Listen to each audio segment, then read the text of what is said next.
एक उच्च बोलावट। एकजना व्यक्ति अन्धकारका शक्तिहरूलाई नष्ट पार्न र परमेश्वरको महिमाको गवाही स्थापित गर्न केवल एकजना व्यक्तिको आवश्यकता पर्दछ। इतिहासले मार्टिन लुथर, पण्डिता रमाबाई, साधु सुन्दर सिंह, मोसा र एलिया जस्ता व्यक्तिहरूको सम्झना गराउँदै हामीलाई यस सत्यताको गवाही दिँदछ। यस्तो सूची अझ धेरै लामो हुन सक्छ। हरेक पुस्तामा हामी यस्ता व्यक्तिहरू देख्न सक्छौँ जो आफ्नो सजिलो जीवनशैलीभन्दा माथि उठे, जसले चहकिलो ढुङ्गा जस्तै आफ्नो अनुहार प्रस्तुत गरे र यसरी तिनीहरूले परमेश्वरका निम्ति महान कार्य गरे।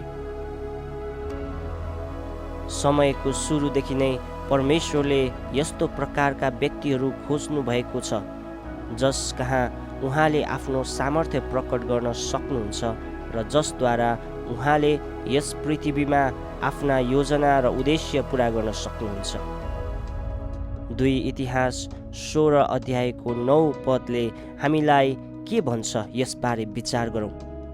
जसका हृदय उहाँप्रति पूर्ण रूपले समर्पित छन् तिनीहरूलाई सहायता गर्न सारा पृथ्वीभरि नै परमप्रभुको दृष्टि रहिरहन्छ। तर परमेश्वरले सधैँ आफूले खोज्नुभएका मानिसहरू पाउन सक्नुहुन्न। हामी यो सत्यता परमेश्वरको विलापमा देख्न सक्छौँ। पर्खाल निर्माण गरिदिने र देश मद्वारा नष्ट नहोस् भनी देशका लागि मेरो सामुन्ने धादोमा उभिदिने एउटा मानिस तिनीहरूका बीचमा मैले हेरेँ, तर मैले कोही पनि पाइनँ। इजकियल 22:30। यस पदभन्दा अगाडिका केही पदहरू पढ्नुभयो भने परमेश्वरले उहाँको आफ्नो नाउँद्वारा बोलाउनु भएका मानिसहरू अर्थात् उहाँका अगमवक्ताहरू, अगुवाहरू र पुजारीहरूका बीचमा खोजिरहनु भएको थियो। यदि परमेश्वरले आज हाम्रो बीचमा खोज्नुभयो भने के हामीलाई उहाँले खोज्नु भएको जस्तो व्यक्तिको रूपमा पाउनुहुनेछ? आज पनि परमेश्वरले हाम्रो बीचमा अर्थात् उहाँका मानिसहरूका बीचमा एकजना यस्तो व्यक्ति खोजिरहनु भएको छ जसले जस्तो सुकै प्रकारको सम्झौता वा आत्मसन्तुष्टिको सामना गर्नु परे तापनि उहाँलाई खोज्ने र उहाँका शिक्षा अनुसार चल्ने निर्णय गर्दछ। परमेश्वरले ती मानिसहरूको ठुलो भिड खोजिरहनु भएको छैन जसले तिनीहरू उहाँका हुन् भनी दाबी गर्दछन्, तर उहाँले ती थोरै साँचो मानिसहरूलाई खोजिरहनु भएको छ जसले आफ्नो चरित्रद्वारा तिनीहरू उहाँका हुन् र सबै कुराभन्दा बढी तिनीहरू उहाँकै अनुसरण गर्दछन् भन्ने कुरा देखाउँछन्। खेदको कुरा, मलाई डर लाग्दछ कि उहाँले यस्ता प्रकारका पुरुष र स्त्रीहरू खोज्नुहुँदा धेरै मानिसहरूलाई छोड्दै उहाँ अगाडि बढ्नुहुन्छ। म महसुस गर्दछु कि यो एउटा कठोर भनाइ हो, तर यही कुराले हामीलाई हाम्रा निन्द्रा र आत्मिक आलस्यताबाट बिउझाउनु आवश्यक छ। शैतानले ख्रिस्टको देहभित्र धेरै ठुलो छलको काम गरेको छ। क्रिस्चियन विश्वासलाई आधुनिक समाज सुहाउँदो हुने गरी फेरि परिभाषित गरिएको छ। यो अहिले रुपैयाँ पैसा कमाउने राम्रो धन्दा बनेको छ। क्रिस्चियन सङ्गीत र मनोरञ्जन आकाशको उचाइसम्मै पुगेको छ भने परमेश्वरको वचनलाई रुपैयाँ पैसा कमाउने साधन बनाइएको छ। समर्पण र आज्ञा पालन गर्ने साँचो क्रिस्चियन जीवनलाई व्यवस्था पालन ठानेर पछ्याइएको छ। येशूलाई नचिन्ने करोडौँ अर्बौँ मानिसहरू सधैँका निम्ति नष्ट हुन नरकतिर गइरहेका छन्। मण्डलीले आज उत्तेजनात्मक हाँसो हाँसिरहेको छ र यो नै अन्तिम दिनमा खन्याएको पवित्र आत्माको चिन्ह हो भनी दाबी पनि गरिरहेका छन्। परमेश्वरको उद्देश्य अनुसार सेवा गर्न हाम्रो जीवन समर्पण गर्नुको सट्टा हाम्रा आफ्नै सपना र इच्छा पुरा गर्न हामीले सर्वशक्तिमान परमेश्वरलाई विभिन्न प्रकारले हाम्रो दास बनाउने प्रयास गरिरहेका छौँ। मेरा दाजुभाइ तथा दिदीबहिनी हो, यसलाई क्रिस्चियन विश्वास भनिँदैन। A.W. टोजर 20औं शताब्दीका अगमवक्ता थिए, जसले परमेश्वरलाई घनिष्ठ रूपले चिन्थे र आफ्नो पुस्ताका मानिसहरूसित साहसपूर्वक बोल्दथे। उनी भन्दछन्, यो संसारलाई अहिले धेरै क्रिस्चियनहरूद्वारा व्यावहारिक रूपमा युद्ध मैदान होइन तर खेल मैदानको रूपमा स्वीकार गरिरहेका छ। तिनीहरूले ख्रिस्टको साथसाथै संसारको आनन्द पनि एकसाथ मनाइरहेका छन्। मण्डली आज शारीरिकताको दलदलमा उधोमुन्टो लगाएर फसिरहेको छ। पश्चातापको साँचो जागृतिमा फर्केर नआएसम्म हामी अब अर्को अन्धकारको युगतिर अगाडि बढिरहेका छौँ। मण्डलीमा आउन सक्ने विश्वास त्याग र शारीरिकताको बारेमा चेतावनी दिँदै टोजर लेख्दछन्, क्रिस्चियन विश्वास संसारसित यति धेरै फसेको छ कि करोडौँ मानिसहरू तिनीहरूले नयाँ करारको नमुनालाई भुलिसकेका छन् भन्ने कुरा कहिल्यै कल्पना समेत गर्न सक्दैनन्। हरेक क्षेत्रमा सम्झौता छ। यस संसारलाई यस्तो प्रकारले सेतो चुन पोतिएको छ कि पाखण्डी विश्वासीहरूले यसलाई दृष्टिहीनले जस्तो छाम्दछन्। सुसमाचारीय क्रिस्चियन मत नयाँ करारको स्तरभन्दा धेरै खस्किएको छ। सांसारिकपन हाम्रो जीवनशैलीको एक स्वीकार गरिएको अङ्ग बनेको छ। हाम्रो धार्मिक मनोवृत्ति आत्मिक हुनुको सट्टा सामाजिक बनेको छ। आराधनाको कला हामीबाट गुमेको छ। मानिसहरू सन्त बन्न छाडेका छन्। सफल व्यापारी, प्रसिद्ध खेलाडी, सिनेमा जगतका प्रसिद्ध व्यक्तिहरू हाम्रो नमुना बनेका छन्। आधुनिक विज्ञापनदाताहरूको शैली अनुसार हामीले हाम्रा धार्मिक क्रियाकलापहरू अगाडि बढाइरहेका छौँ। हाम्रा घरहरू सिनेमा हलमा परिणत भएका छन्। हाम्रो साहित्यमा कुनै गहिरा कुराहरू छैनन् र हाम्रो स्तुति प्रशंसा गान नष्ट हुने अवस्थामा पुगेका छन् अनि कसैलाई पनि यस कुराको बारेमा चिन्ता छैन। नयाँ करारको क्रिस्चियन विश्वास वास्तविक सत्यता भन्दा केही बढी देखिन्छ, जसलाई गीतद्वारा मिठास प्रदान गरिएको छ र धार्मिक मनोरञ्जनद्वारा स्वादिष्ट तुल्याइएको छ। यी शब्दहरू कति धेरै सत्य छन्। हामी वास्तवमा यही बाटोमा हिँडेका छौँ र यसमा परिवर्तन हुनै पर्छ। हामीले कमसेकम दौड त सुरु गरेका छौँ भन्ने कुरामा हामी सन्तुष्ट भएका छौँ। पवित्र धर्मशास्त्रले स्पष्ट बताएको यो कुरा हामीले बिर्सेका छौँ। हामीले दौड कसरी सुरु गर्यौँ भन्ने कुरा होइन, तर हामी कसरी दगुर्दैछौँ र त्यो दौड हामी कसरी पुरा गर्दछौँ त्यो चाहिँ महत्त्वपूर्ण कुरा हो। सेनामा भर्ना भएका सिपाहीहरू धन्दामा अल्झदैनन्, किनकि उसलाई भर्ना गर्नेलाई सन्तुष्ट पार्नु नै उसको लक्ष्य हुन्छ। प्रतियोगितामा नियम बमोजिम भाग नलिएसम्म कुनै खेलाडीले पनि इनाम पाउन सक्दैन। दोस्रो तिमोथी 2:4-5 पदहरू। मलाई अचम्म लाग्छ, आज मण्डलीमा कति धेरै मानिसहरू छन् जो अन्त्यमा गएर अयोग्य ठहरिनेछन्। यो अति नै शोचनीय कुरा हो। पावलले आफ्नो समयको मण्डलीका निम्ति पनि ठिक यस्तै चिन्ता गरे। आफ्नो सेवाकाईको समयमा उनले ख्रिस्टको देहमा भड्काउने तत्त्व देखेका थिए। त्यसकारण उनले आफ्ना पत्रहरूमा यस्ता धेरै प्रकारका पापहरूको चर्चा गर्दछन् जुन समयको बहावसँगै मण्डलीभित्र प्रवेश गरेका थिए। उनले आफ्नो जीवनकालमा धेरै मानिसहरू पतन भएका देखेका थिए। साथै यस्ता अन्य धेरै मानिसहरूलाई देखेका थिए जो शारीरिक रूपले मण्डलीका हिस्सा त थिए, तर तिनीहरूका हृदय र व्यवहार परमेश्वरदेखि धेरै टाढा थिए। पावलले अब छिट्टै यस्ता विषयहरूलाई सम्बोधन गर्न र मण्डलीलाई ठिक बाटोमा राख्दै आवश्यक सुधार र उत्साह दिन त्यहाँ हुने थिएनन्। यही कामका निम्ति नै परमेश्वरले तिमोथीलाई बोलावट दिनुभएको थियो। त्यसकारण पावलले परमेश्वरको बोलावट पुरा गर्नका निम्ति 30 वर्षसम्म कठोर परिश्रम गरिसकेपछि मृत्युको प्रतीक्षा गर्दै अब उनी आफ्ना झ्यालखानको कोठामा बस्दछन्। यस अवस्थामा उनले आफ्ना बितेका वर्षहरूलाई फर्केर हेर्दछन्। परमेश्वरले विश्वासमा उनका पुत्रलाई जुन कामका निम्ति बोलाउनु भएको थियो त्यसको गम्भीरतालाई महसुस गर्दै पावलले तिमोथीलाई सेवाकाईको दौड कसरी पुरा गर्ने भन्ने सम्बन्धमा एउटा सहयोगी पुस्तक दिएर छोड्दछन्। तथापि पावलको सन्देशको मुख्य सार कुनै विशेष विषयहरूमा केन्द्रित थिएन। यो एउटै विषय अर्थात् तिमोथीको चरित्रमा केन्द्रित थियो।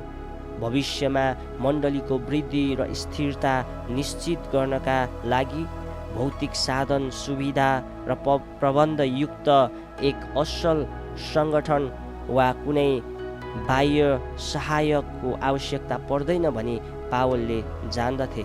तर यो केवल चरित्र हो जसमाथि मानिस र अभियानहरूको उत्थान तथा पतन निर्भर रहन्छ। यदि तिमोथीको चरित्र दृढ र साँचो भयो भने अरू सबै कुराहरू पनि ठिक हुने थिए र तिनले आफ्नो दौड पुरा गर्ने थिए जुन कुराका निम्ति प्रभु येशूले उनलाई बोलावट दिनुभएको थियो। पावलले यो सन्देश कसरी तिमोथी कहाँ पुर्याए भन्ने कुरा चाखलाग्दो छ। जोन स्टट आफ्नो पुस्तक गार्ड द गोस्पलमा लेख्दछन्। यस सानो पुस्तकमा उनले 4 पटक यी 3वटा साना शब्दहरू प्रयोग गर्दछन् जसले तिमोथीलाई उनको सन्देशको मुख्य विषयवस्तु स्पष्ट पार्दछ, जसलाई ग्रिक भाषाको सुडेबाट अनुवाद गरिएको छ। तर तिमी चाहिँ, दोस्रो तिमोथी 2:1, 3:10, 14 र 4 अध्यायको 5 पद। तिमोथी, मण्डलीभित्र धार्मिकताको ह्रास हुनेछ। मानिसहरू घमण्डी र रुपैयाँ पैसालाई प्रेम गर्ने हुनेछन्। तिनीहरू लोभी हुनेछन्। तिनीहरू अधीनमा बस्ने छैनन् तर विद्रोही हुनेछन्। झुटा शिक्षकहरू खडा हुनेछन्। तर तिमी चाहिँ विश्वासीहरूको बीचमा शारीरिक रूपले तर्क गर्ने मानिसहरू हुनेछन्। तिनीहरू विश्वासबाट पछि हट्ने, अल्छी, स्वार्थी जीवन जिउने र आफ्नै फाइदा खोज्नेहरू हुनेछन्। तर तिमी चाहिँ तिमोथी फरक मानिस हौ। सिंह झै साहसी हौ, नडराओ, साँचो र इमान्दार हौ, निस्वार्थ हौ, भिडको पछि नलाग। आवश्यक पर्यो भने तिमोथी तिमी एक्लै खडा हौ, तर तिमी चाहिँ अन्त्यसम्मै विश्वास योग्य हौ। मुकुटले तिमीलाई पर्खिरहेको छ। असल चरित्रको जीवन जिउने यो बोलावट नै सम्झौता र लापरवाही क्रिस्चियन जीवनले भरिएको यस संसारमा आज हामीले सुन्नुपर्ने सन्देश हो। यसकारण पावलको वचनको सम्झना गर्दै म भन्दछु, मेरा दाजुभाइ तथा दिदीबहिनी हो, तर तपाईँहरू चाहिँ भिन्नै हुनुहोस्। त्यसकारण जुन व्यक्तिले जित्छ र अन्त्यसम्म उहाँको इच्छा पालन गर्दछ, प्रकाश 2:26, उसले नै इनाम पाउनेछ। हाम्रो वरिपरिका सबै पूर्णकालीन क्रिस्चियन सेवकहरू सेलाउन सक्छन् र ख्रिस्ट प्रतिको तिनीहरूको प्रेम सेलाएर जान सक्छ। धेरै मानिसहरू रुपैयाँ पैसाको पछि लाग्नेछन्। मानिसहरूबाट पाइने सम्मान, पद र शक्तिको पछि लाग्नेछन् र तिनीहरूका आफ्नै इच्छा खोज्नेछन्। तर तपाईहरू चाहिँ साँघुरो बाटोमा हिँडिरहनुहोस्। आवश्यक परे एक्लै हिँड्नुहोस्। एउटा अझ उच्च बोलावट छ भन्ने कुरा सधैँ याद राख्नुहोस्। केही वर्ष अगाडि मैले त्रिपुराबाट आएको एकजना भाइको बारेमा सुने जो यस उच्च बोलावटलाई याद गरेर साँघुरो बाटोमा हिँडेको थियो। परमेश्वरको अनुग्रहद्वारा उसले 3 महिनामा 7वटा मण्डली स्थापना गर्यो। जब उसलाई त्यस सफलताको बारेमा सोधिएको थियो, उसले यसरी जवाफ दियो, म जति धेरै काम गर्छु त्यति नै प्रार्थना पनि गर्दछु र जति धेरै प्रार्थना गर्दछु त्यति नै काम पनि गर्दछु। यस सानो भनाइले त्यस मानिसमा भएको सुदृढ र ईश्वरीय चरित्रको स्पष्ट झलक दिन्थ्यो। उसको कामको कारणले मात्र मैले उसलाई याद गरेको होइन वा त्यसले उसको सेवकाईलाई भिन्न बनाएको थिएन। कुनै पनि मानिसले सबै कामहरू ठिक ठिक प्रकारले गर्न आफैलाई अनुशासन राख्न सक्छ। महत्त्वपूर्ण कुरा त यो हो कि यी मानिसहरूको स्रोत के हो। त्यस मानिसको हकमा भन्नुपर्दा यो येशूमा समर्पण गरिएको उसको हृदय थियो। पावलले झैँ उसले परमेश्वरलाई खुसी पार्ने प्रयास गर्यो र उहाँले उसको सामुन्ने राखिदिनु भएको दौड जोडसँग दौडने काम गर्यो। यस्तो प्रकारको जीवन र चरित्रले नै भिन्नता ल्याउँदछ। यदि तपाईँले त्यस भाइलाई यस्तो प्रश्न गर्नुहुन्छ, तिमीले 3 घन्टा काम र 3 घन्टा प्रार्थना गरेका निम्ति तिम्रो चर्चले तिमीलाई कति तलब दिन्छ? आफ्नो गुरु जस्तै रातभरि प्रार्थना गरेर बस्ने भएका कारण तिनीहरूले तिमीलाई कति तलब दिन्छन्? त्यस भाइले तपाईँलाई अवश्य यस्तो जवाफ दिनेछ, तपाईँले के भन्नुभयो? तपाईँले के भन्न खोज्नु भएको? राति मैले प्रार्थना गरे बापत म कति तलब पाउँछु? तपाईँ देख्नुहुन्छ यस्तो प्रश्नले उसका निम्ति कुनै अर्थ राख्दैन। उसको जीवन ख्रीष्टमा लुकेको छ र ऊ प्रतिष्ठा, तलब र व्यक्तिगत लाभको निम्ति होइन, तर केवल उहाँका निम्ति मात्र जिउँछ। परमेश्वरले नै उसलाई बोलावट दिनुभयो र उसले परमेश्वरलाई मात्र खुसी पार्नु पर्दछ भन्ने जानेर उसले असल चरित्रको आधारमा सेवा गर्दछ र जिउँदछ। व्यक्तिगत जीवनमा होस् वा सेवकाईमा हामी एउटा चौबाटोमा खडा भएका छौँ। परमेश्वरले हामीलाई सुसमाचार नसुनेका मानिसहरू कहाँ पुग्ने जिम्मेवारी सुम्पनु भएको छ। त्यसकारण आउनुहोस्, पावलको वचनद्वारा पवित्र आत्माले गर्नुभएको पुकारलाई हामी ध्यान दिएर सुनौँ, ताकि हामी भिन्न ढङ्गले जिउन सकौँ। हामीलाई जे सुम्पिएको छ त्यसको रक्षा गरौँ, परिश्रम गरौँ, अरू मानिसहरूलाई शिक्षा दियौँ, दुःख कष्ट सहौँ, पवित्र बनाऊ र विश्वासयोग्य भएर सेवाकाई पुरा गरौँ। सारांशमा हामी धार्मिक चरित्र भएका मानिसहरू हुनुपर्दछ, जो धेरै सम्झौताहरूको बिचमा पनि ख्रीष्ट र उहाँको बोलावटप्रति इमान्दार रहने निर्णय गर्दछन् र यसरी हामी यो उद्देश्य पुरा गर्दछौँ जसका निम्ति उहाँले हामीलाई बोलाउनु भएको छ।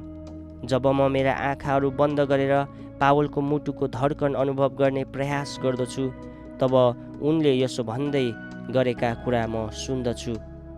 छोरा तिमोथी, तिमीले मेरो उदाहरण अनुसरण गर। जतिसुकै भोक, नाङ्गोपन, कुटाइ, जहाजको दुर्घटना, कैद, इन्कार र असमझदारीको मैले सामना गर्नु परे तापनि मैले कहिल्यै हरेस खाइन। सम्झौताले तिमीलाई घेर्न सक्छ। यस यात्रामा तिमीले उकालो पहाड चढ्नु पर्नेछ, तर तिमी चाहिँ दौडमा लागिरह।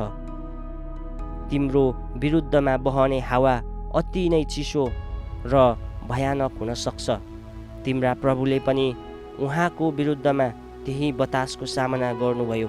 तिमी उहाँको पछि लाग्दा त्यसभन्दा कम कुराको आशा नगर। यस्तो प्रकारको जीवन एक रोजाइ हो जुन तपाईँले मात्र गर्न सक्नुहुन्छ। तपाईँले मात्र निरन्तर अगाडि बढिरहने कुरा रोज्न सक्नुहुन्छ। यस्तो निर्णय गर्नुहुँदा परमेश्वरको अनुग्रह तपाईँमाथि हुनेछ।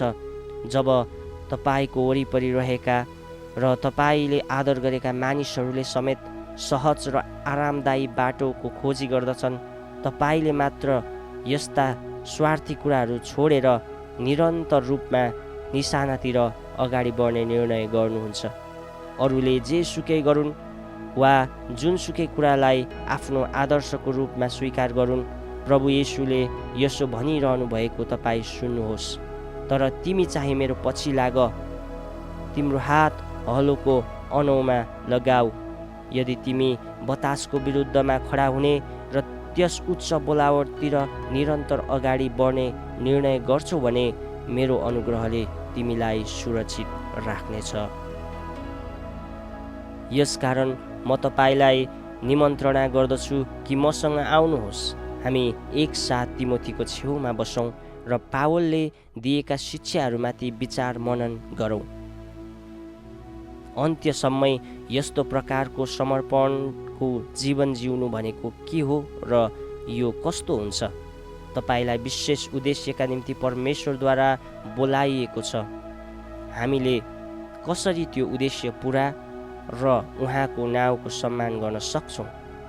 म प्रार्थना गर्दछु कि यी 19वटा चरित्रहरू तपाईँ परमेश्वरलाई तपाईँको हृदयमा आउने समय दिनुहुनेछ र यी कुराहरू तपाईँको आफ्नै जीवनमा प्रयोग गर्न समझ शक्ति प्रदान गर्न परमेश्वरलाई अनुमति दिनुहुनेछ। उहाँको जाँचका निम्ति आफ्नो हृदय खुल्ला राख्दै उहाँको सत्यता लागू गर्दै जस्तोसुकै परिस्थितिमा पनि परमेश्वरको बोलावट पुरा गर्नका निम्ति तपाईँ आफ्नो मार्गमा अटल भएर रहिरहनुहोस्। उहाँको अनुग्रहमा तपाईँलाई यस्तो सामर्थ्य मिलोस् कि तपाईँ दृढतापूर्वक दगुर्नुहोस् र ती महान पुरुष र स्त्रीको लहरमा सहभागी हुनुहोस् जसले चहकिलो ढुङ्गा झै आफ्नो मुहार प्रस्तुत गरे र परमेश्वरका निम्ति महान कार्यहरू गरे। के तपाईँ अरू मानिसहरू भन्दा भिन्न त्यो व्यक्ति बन्नुहुनेछ जसलाई स्वर्ग र पृथ्वीमा आफ्ना पुस्ताका मानिसहरूमाथि प्रभाव पारेको कारण सम्झना गरिनेछ? के तपाईँ बतासको विरुद्ध खडा हुने र परमेश्वरले यस्ता मानिसहरूको खोजी गर्नुहुँदा उहाँद्वारा चिनिने निर्णय गर्नुहुन्छ? निर्णय तपाईँको हो।